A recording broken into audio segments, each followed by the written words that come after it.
Hello and welcome back. I'm Joseph Hoffman, and in this lesson, we're going to figure out the form of Elfin Dance by Edvard Grieg. And I'm going to give you a few tips for how to play it with maximum artistry. Let's check out the score to get started. Taking a look at the entire score, let's figure out the form of Elfin Dance. We know the first section of any piece is always called the A section, so we'll mark that with an A. That section repeats, and then we go into something new. When we see this new theme here, we know that we're in some kind of B section.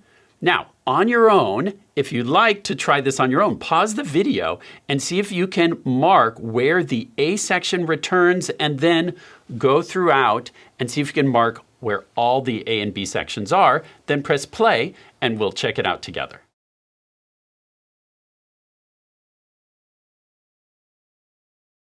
Let's look at this together. I like to think in as big of sections as possible. So I would call this entire section the B section until we get to here, and then you'll see our original A theme come back right there. So I'll mark that with an A, and then what happens? This time the A section doesn't repeat. We have the same exact 8 measures that we had before. That leads us into another B section, this theme. And once again, this is an exact repeat of the B section that we had before until where? Up here, we get another A section, another exact repeat of the A. It is important to check every note, but if you go through, you'll see it's identical. And then we go into what looks like another A section, but starting right here in measure 57, we enter what I would probably call a coda. But because it starts out like an A, I'm going to mark it A prime, and that says it's A with a variation. And again, you could say A and then coda, but I feel all of this as one A section that has a special ending, which is why I marked it with that prime.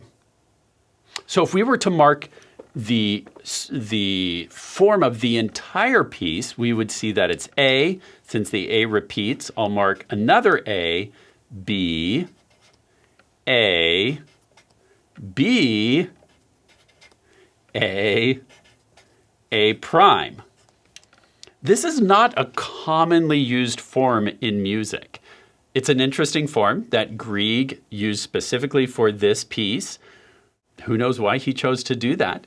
It's interesting. We're basically going back and forth a lot between B's and A's, but we start with 2 A's, we end with 2 A's, and then we have this B-A-B, bab, in the middle. When you're the composer, you get to choose sometimes an original form. But as you're playing this piece, it's helpful to keep this in mind so you don't get lost. Realize you've got 2 A's at the start, and then it goes back and forth, B, A, B, A, and then we end with a final A with coda. Now, let's talk about how to play Elfin Dance with artistry. It's very helpful to know when a piece was composed if you want to play it as artistically as possible. Edvard Grieg composed during what we call in music the Romantic era. Music during the Romantic era is known for its extremes. They believed in maximum emotion and passion. Before the Romantic era, the loudest dynamic you would see in the score was forte, and the softest dynamic was piano. But in the Romantic era, composers weren't satisfied with that, so they started using fortissimo and pianissimo markings for very loud and very soft. Other Romantic composers were like, oh yeah, I'll do you one better. How about triple forte or quadruple piano? One Romantic composer, Gustav Mahler, kind of got carried away with this. In his Symphony No. 2, he marked one section pianissimo. Yes, 5 P's, quintuple piano. The point is, when you play music from the Romantic era, you have to embrace the extremes. There may be sudden, big dynamic changes. There may be shocks and surprises. Lean into those. Make it a maximally exciting, dramatic performance. So let's look in the score for where we can deliver some surprises. Where is the first surprise you see if you look at the first two lines? I see this forzato in measure 8, which is a big accent. We're pianissimo, but we'll crescendo to that really big accent there. I want that to really pop. So you're going to drop with a lot of arm weight. Watch. So your left hand can really drop on that. You want to use your whole arm to get that accent. And remember that the left hand is the melody here. You can use that staccato on beat 3 as a springboard, leap up in the air, and then drop down. And then every time there's a big change of dynamics, really play it up. This forte, then suddenly soft. Then forte again, suddenly soft. Then crescendo, forte, then back down to nothing again. Lots of big changes. Remember that the tempo indication at the start says molto allegro. That means very fast. E sempre staccato, always staccato. So every single one of these staccato articulations needs to be so extremely crisp. Keep your fingers really close to the keys. Feel like your fingers are kind of pokey and sharp, and you're just gonna touch it, poke it, and immediately let go. As quick and as sharp as you can make it. But also extremely soft, little pinpricks of sound.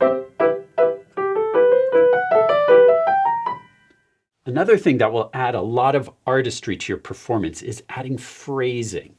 Let the notes have a shape. Whenever you see one of these phrase marks, like starting in the pickup to measure 3, see, I'm going to give those notes a shape. They're not just going to all be the same loudness. It's marked pianissimo, so you could just play it. But that's kind of boring. I'm going to do some crescendos and decrescendos within that phrase. See, I get louder, then a little softer, then a little louder, and then softer again. I do like 2 crescendos, decrescendos in that one phrase. I give the notes a shape, so it sounds interesting. So much better than... See, that has no energy and doesn't make me want to listen. I like to decrescendo as I go up to that top B, and then let your wrist float. Do you hear that shape? You can do the same thing in the pickup to measure 11. See how I crescendoed to the middle of that phrase? I start really soft, then grow it, start soft, grow, and then back off. So you're creating this kind of dynamic shape. Same thing here, pick up to measure 15, starting very soft. See how I grew to the middle, then back off, grow even more, back off. You can have so much fun. It's not always marked in the music, but whenever you see a phrase mark, add shape, add dynamics, grow, and then back off. Now, let's quickly look at the coda. Starting in measure 57, I like to make each one of these softer than the one before to get us ready for the pianissimo in measure 60. So each one is softer than the one before. And as soft as you can play, but super, super crisp. Your fingers have to be nice and firm and pokey, and then let your hand just barely touch those notes.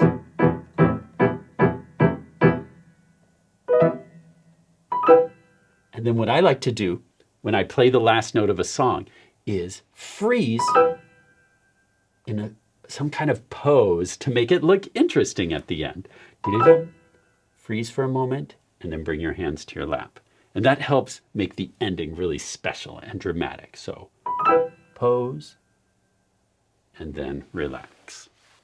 All these little things you do will add up to make a really exciting, dramatic performance. Feel the dynamics with your whole body. When you play those fortes, really feel it with your whole body when you're playing those pianissimos. Maybe you'll lean in to show like you're whispering to someone. And then you can start to sit up more as it gets louder. Whatever you feel in your body, let that be expressing through the music. To pull off all of this artistry, it's important that you feel really confident with the notes. So make sure you've done your work ahead of time to know the notes, know the rhythms. Don't forget the value of using metronome to work on keeping a steady beat. Find a tempo to practice and then gradually increase that speed up to your final performance speed. I like going between 160 and 176 as my final speed, but you need to choose a speed that is comfortable and confident for you. Let's wrap up. Today, we figured out the form of Elfin Dance, and we also learned some tips for playing Elfin Dance with artistry. Keep in mind that this piece, being from the Romantic era, is meant to be full of drama and surprises. So have lots of fun being dramatic and bold. Thanks for watching and learning with me, and happy practicing. Today, Agent Double Sharp is on the case of Princess's missing purple pen. Can he find it? What dangers will he face along the way? Perhaps this young green bystander has some information. Good day, young sir. Do you happen to know anything about a missing purple pen? Grog. A likely story. Where were you on October 12th at 7:30 p.m.? Grog. I see. I feel like he's hiding something behind those big bulging eyes. But no matter. I'll get to the bottom of this. But I'll need my supercomputer in the Double Sharp cave. Activate double speed. Dun dun dun. Psh.